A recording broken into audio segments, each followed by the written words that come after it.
think you have choices. There's no rules in art, but for me, from a very early stage, it was a choice. Because when I was an art student, it was in the height of Thatcherism. Some people chose to bury themselves inside their studios and forget about what was going on outside in the real world.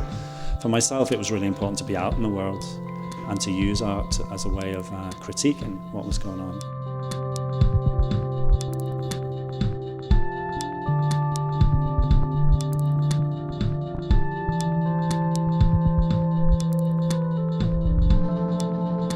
We're very pleased to have Aftermath in Belfast exposed.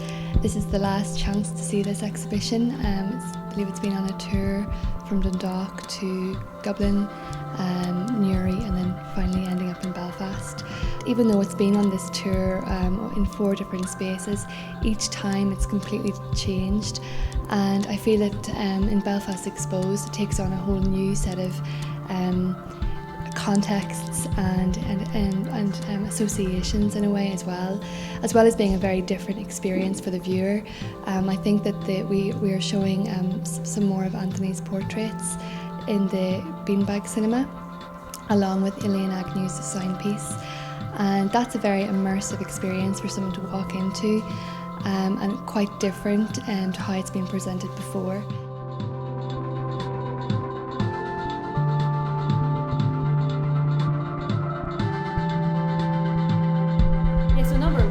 I was approached about getting involved with this Aftermath project, and Lawrence was very clear at that time that the music piece should include the voices of all of the participants, because obviously Anthony was going to capture their image and then the films in that Lawrence was going to make with them. But was there some way in a new music piece that I could work with the participants and incorporate their voices and incorporate their words into the piece? And I think when you're speaking, it's incredibly musical, and because of the massive amount of, I suppose, different nationalities that are involved in the project, they have beautiful voices, and then the way that they say things is incredibly beautiful. So I ended up with hours and hours of spoken word, and then the idea then is that I write a piece for violin and cello, and they weave their way around the text.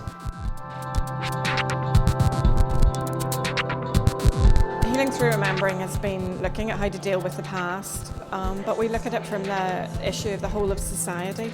So it's about saying, how can we all look at these issues, how can we look at them together and do that so that we build a better future.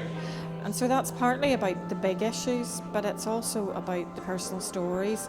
It's about acknowledging other people and understanding their perspective on things.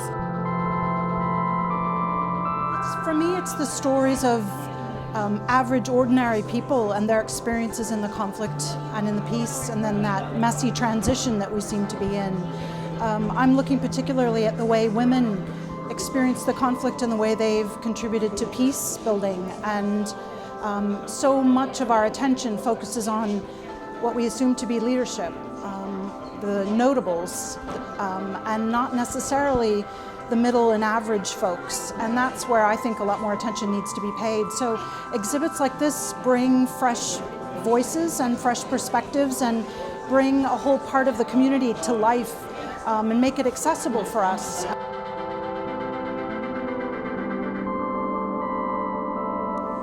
Well, it is necessary to connect academia and political activism and arts, because basically they deal with same topics, which are social and political issues. So this is where we met, like academic researchers and artists. That's why we are together.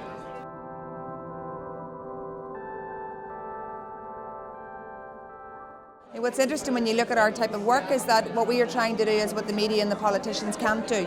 Because we are seen as outside, we are seen as a means whereby we can take stories through oral archive or through archived histories. So we take fact and then we fictionalise, and through that we challenge both the storyteller and the story. But also we help people imagine new possibilities for space. And through that, I think it completely reinforces the fact that I believe in the politics of theatre to transform people's lives. The really important functions and role of galleries like this, and the work of artists and the audiences and the people who gather together in them, I think is often overlooked. They have another function. They're places of the imagination. They're free spaces where people come and where they connect with one another. And they're places really where we can actually imagine the world in different ways. We are people who are quite capable of reimagining the future, and I think that we collectively will be part of reconstructing that future. So galleries and artists and arts audiences do have a role to play, but it's got to be our own role, and we have to make our own way.